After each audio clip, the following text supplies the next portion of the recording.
Are you down for this? If you're in the mood, we can take it to the moon. Just like a movie scene, table for two. Assalamualaikum warahmatullahi wabarakatuh. Shalom, salam sejahtera. Pada video ini kita akan membahas pelajaran statistik mengenai ujian normalitas. Oke, kita lanjut saja pada pembahasannya. Namun sebelumnya mungkin banyak dari teman-teman yang bertanya-tanya mengenai apa sih ujian normalitas itu, terus tujuannya apa dan bagaimana cara mengujinya. Oke, maka dari itu kita langsung saja ke pembahasannya. Nah, ujian normalitas adalah sebuah uji yang dilakukan dengan tujuan untuk menilai sebaran data pada sebuah kelompok data atau variabel, apakah sebaran data tersebut berdistribusi normal atau tidak. Nah, itu pentingnya kalau kita mau meneliti, pastinya kita ada data ya kan. Jadi kita harus tahu apakah sebaran data pada sebuah kelompok data atau variabel yang ingin kita teliti itu, apakah sebaran datanya tersebut berdistribusi normal atau tidak. Maka untuk pembuktiannya kita perlu melakukan uji normalitas ini. Oke, kita lanjut. Berdasarkan pengalaman empiris beberapa pakar statistik, data yang banyaknya lebih dari 30 angka maka sudah dapat diasumsikan berdistribusi normal atau biasanya dikatakan sebagai sampel besar. Namun dalam hal ini kita masih perlu melakukan namanya pembuktian, karena belum tentu data yang banyaknya lebih dari 30 angka itu sudah dapat dikatakan berdistribusi normal. Nah, sebaliknya juga belum tentu data yang kurang dari 30 angka itu tidak berdistribusi normal. Maka dalam hal itu kita perlu melakukan yang namanya pembuktian. Kita perlu mengujinya, yaitu dengan melakukan uji normalitas. Oke, kita lanjut. Nah, ini tujuan dari uji normalitas. Tujuannya adalah untuk menguji apakah dalam model regresi, variabel pengganggu atau residual memiliki distribusi normal sehingga uji normalitas berguna untuk menentukan data yang telah dikumpulkan berdistribusi normal atau diambil dari populasi normal. Nah, ini tujuannya.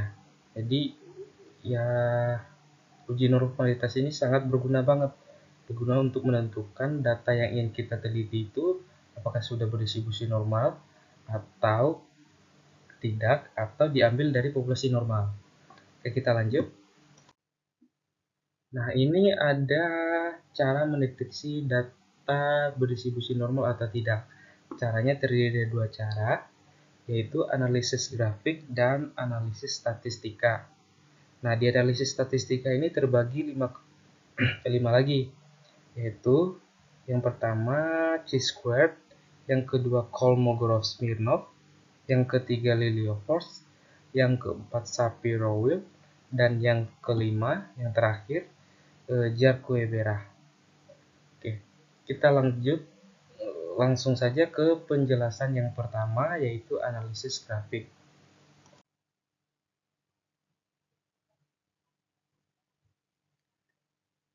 Pada prinsipnya, analisis grafik menurut Ghazali, normalitas dapat dideteksi dengan melihat penyebaran data atau titik pada garis diagonal atau grafik, atau dengan melihat histogram dari residualnya. Untuk parameternya, dasar pengambilan keputusannya adalah yang pertama, apabila data menyebar di sekitar garis diagonal atau grafik histogramnya menunjukkan pola berdistribusi normal, maka dapat disimpulkan model regresi memenuhi asumsi normalitas.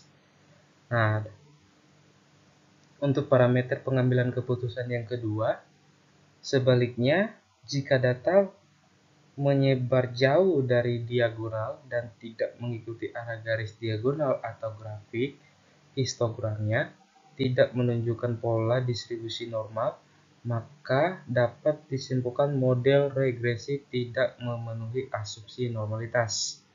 Oke, kita lanjut. Nah, untuk pembahasan mengenai analisis statistika tadi. Yang pertamanya ini chi-squared. Yang pertama chi-squared. Nah, chi-squared ini juga sering disebut sebagai uji Gartner's of Fit, yaitu uji yang menggunakan pendekatan penjumlahan penyimpangan data observasi tiap kelas dengan nilai yang diharapkan data uji normalitas dengan menggunakan uji chi-squared ini disajikan secara berkelompok dengan data berbentuk nominal atau ordinal. Nah, ini adalah ciri-ciri distribusi chi-squared. Ciri-ciri yang pertama adalah selalu positif. Yang kedua, distribusi frekuensi sama dengan K dikurang 1, di mana K-nya adalah jumlah kategori atau variabel. Terus yang ketiganya, bentuk distribusi chi kuadrat tidak ditentukan dengan banyaknya sampel, melainkan banyaknya derajat. Nah, dengan ini semakin besar derajat bebas, maka semakin mendekati pula distribusi normalnya. Nah, yang terakhir adalah bentuk distribusi chi kuadrat itu selalu menjulur positif. Nah, ini adalah rumusnya, di mana OI ini adalah frekuensi hasil pengamatan pada klasifikasi ke-1 dan seterusnya. Dan EI-nya adalah frekuensi yang diharapkan pada klasifikasi ke-1 dan seterusnya juga. Nah, kita lanjut ke penjelasan analisis statistika yang kedua, yaitu Kolmogorov-Smirnov. Nah, menurut Widarjono, dasar pengambilan keputusan pada analisis statistik Kolmogorov-Smirnov ini adalah apabila nilai signifikasinya lebih besar dari tingkat signifikasi yang telah ditentukan, maka data disimpulkan bahwa residual berdistribusi normal dan ini berlaku sebaliknya. Nah, selanjutnya Kolmogorov-Smirnov ini juga digunakan untuk sampel data yang berukuran lebih dari 2000 sampel dan disarankan menggunakan Kolmogorov-Smirnov ini pada data di atas 50 sampel. Nah, dalam pengujiannya menggunakan Kolmogorov-Smirnov ini, suatu data dikatakan berdistribusi normal apabila nilai signifikasikan lebih dari 0,05. Nah, sekian penjelasan dari saya. Selanjutnya nanti akan dijelaskan oleh Kak Tri Novianti. Assalamualaikum warahmatullahi wabarakatuh. Hai semua, saya Novi. Saya akan melanjutkan presentasi dari KTZ. Untuk slide selanjutnya kita ada Lily Force. Disclaimer, kalau misalkan ada pengucapan atau kalimat yang salah, mohon dibenarkan di kolom komentar di bawah.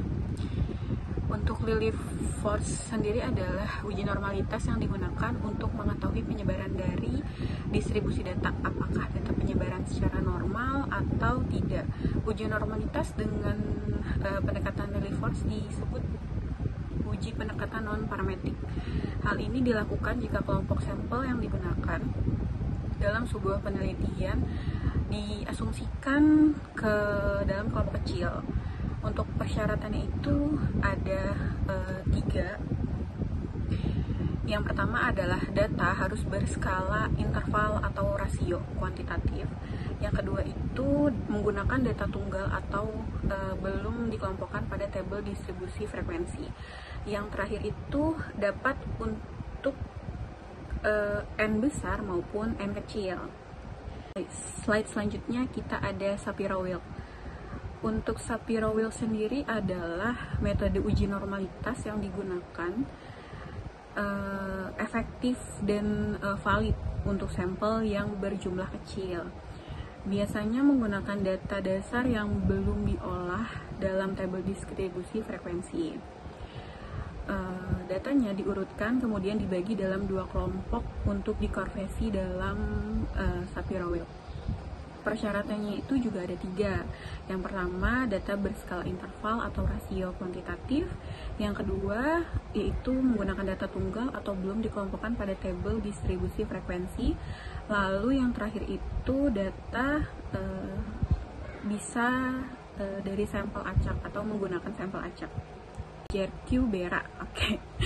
Jerkubera adalah salah satu jenis uji normalitas jenis goodness of fit test, yang mana mengukur apakah squidness atau kurtosis sesuai dengan distribusi normal. Uji ini didasarkan pada kenyataan bahwa nilai squidness dan kurtosis dari distribusi normal sama dengan 0. Oleh karena itu, nilai absolut dari parameter ini bisa menjadi ukuran penyimpangan distribusi dari normal. Oke, yang selanjutnya kita ada contoh soal untuk uji normalitas. Contoh soalnya itu diketahui data nilai bahasa Indonesia dari 32 mahasiswa kelas 02 Sake 002 dalam menyelesaikan ujian adalah sebagai berikut. Di sini kita akan mengurutkan data. Jadi, yang pertama itu kita harus mengurutkan data. Kita bisa pakai short and filter. Oke, kita urutkan dari angka terkecil dari yang terbesar, yaitu 65 untuk angka terkecil dan untuk 98 angka terbesar. Yang kedua itu hitunglah frekuensi data urutan. Untuk frekuensinya itu kita ada di 32 data. Nah, yang ketiga itu kita akan menghitung jangkauan. Oke. Jangkauan ini adalah data terbesar dikurangi data terkecil. Data terbesar kita ada di 98 dikurangi 65. Jadi hasilnya adalah 33. Oke. Selanjutnya kita akan menghitung banyaknya kelas. Rumus dari banyaknya kelas yaitu 1 ditambah buka kurung 3,3 dikali log atau logaritma, buka kurung lagi banyaknya data yaitu 32 data, ya, tutup kurung sama dengan hasilnya 5,966.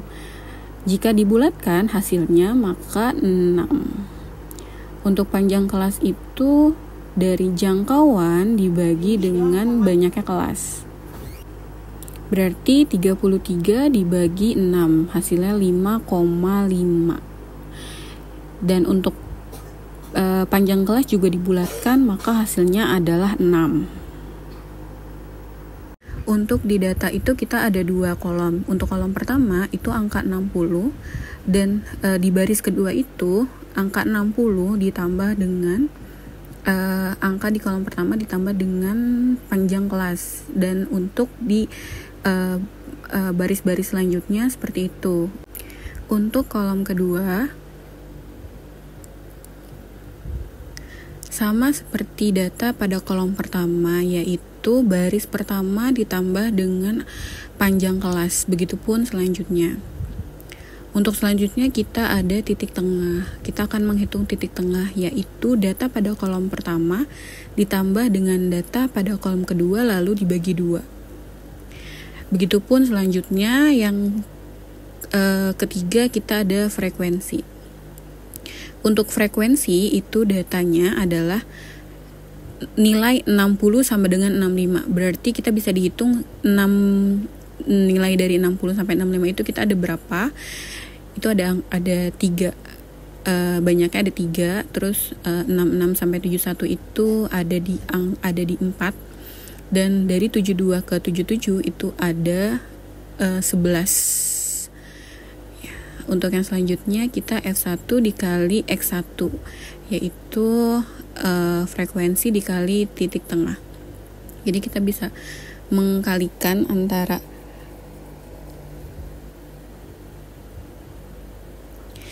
antara frekuensi dengan titik tengah.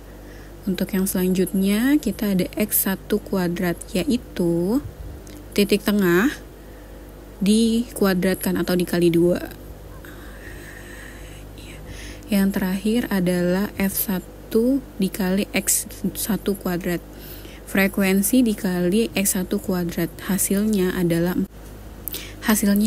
447,374. Oke, untuk selanjutnya kita akan menghitung mean. Mean sendiri adalah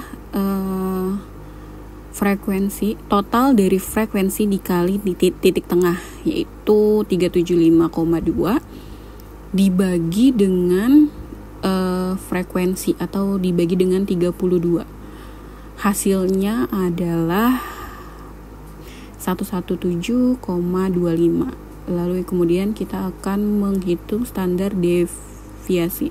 Untuk standar deviasi sendiri itu kita menggunakan rumus pangkat kuadrat, yaitu SQRT di dalam kurung atau buka kurung total frekuensi dikali X1 kuadrat dikurang mean pangkat 2. Jadi total hasilnya adalah 15,260. Lalu untuk selanjutnya kita akan membuat tabel baru. Di sini kita akan kopas sampai ke frekuensi. Karena kita akan membuat atau mencari nilai Z. Yang pertama itu kita menghitung batas kelas. Batas kelasnya itu adalah kolom 1, data kolom 1 dikurangi 0,5.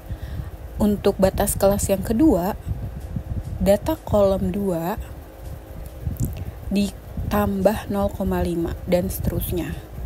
Lalu untuk selanjutnya kita akan mencari nilai Z. Nilai Z sendiri yaitu kita akan memakai rumus standarisasi, yang artinya kita menghitung dari buka kurung batas kelas kolom 1, koma mean yang sudah dikunci menggunakan F4 ya, koma standar deviasi yang sudah dikunci juga, tutup kurung.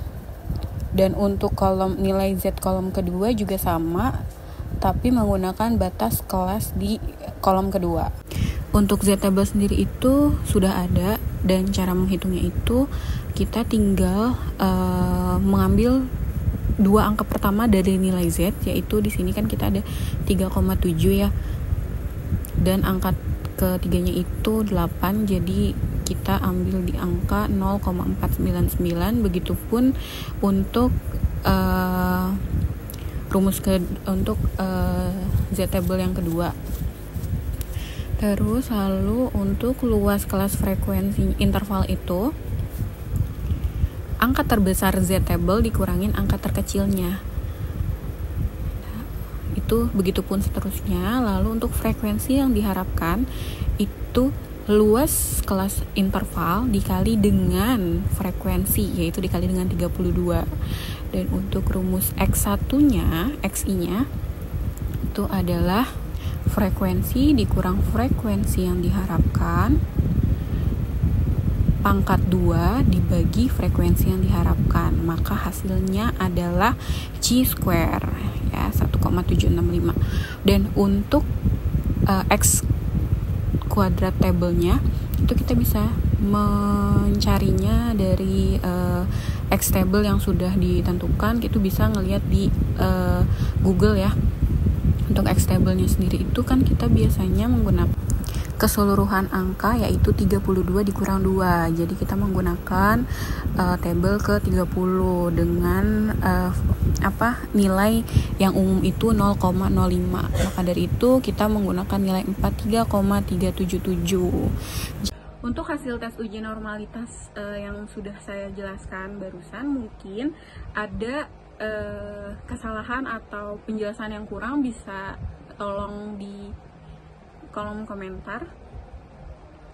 Untuk hasil X2 hitungnya itu kita ada di 1,765 dan X2 tabelnya itu di 43,377. Kesimpulannya, X2 hitung kurang dari X2 tabel, data berdistribusi normal.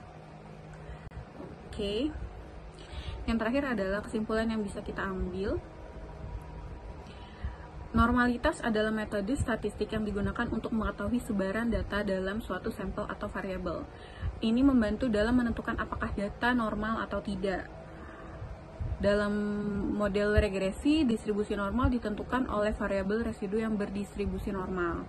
Metode goodness of fit menggunakan data observasi dalam nilai tertentu. Kolmogorov, Smirnov digunakan untuk data yang lebih besar dari 2000 sampel. Metode Shapiro-Wilk merupakan uji normalitas yang efektif dan valid untuk sampel kecil.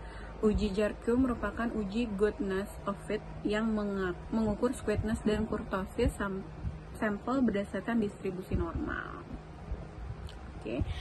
Cukup sekian presentasi dari saya dan Kak Tezer, kurang lebihnya mohon maaf. Jika ada pertanyaan atau pernyataan terkait uji normalitas atau presentasi yang sekarang sedang kami sampaikan, mohon tulis di kolom komentar. Kurang lebihnya mohon maaf. Wabillahi taufiq wal hidayah. Wassalamualaikum warahmatullahi wabarakatuh. Bye-bye.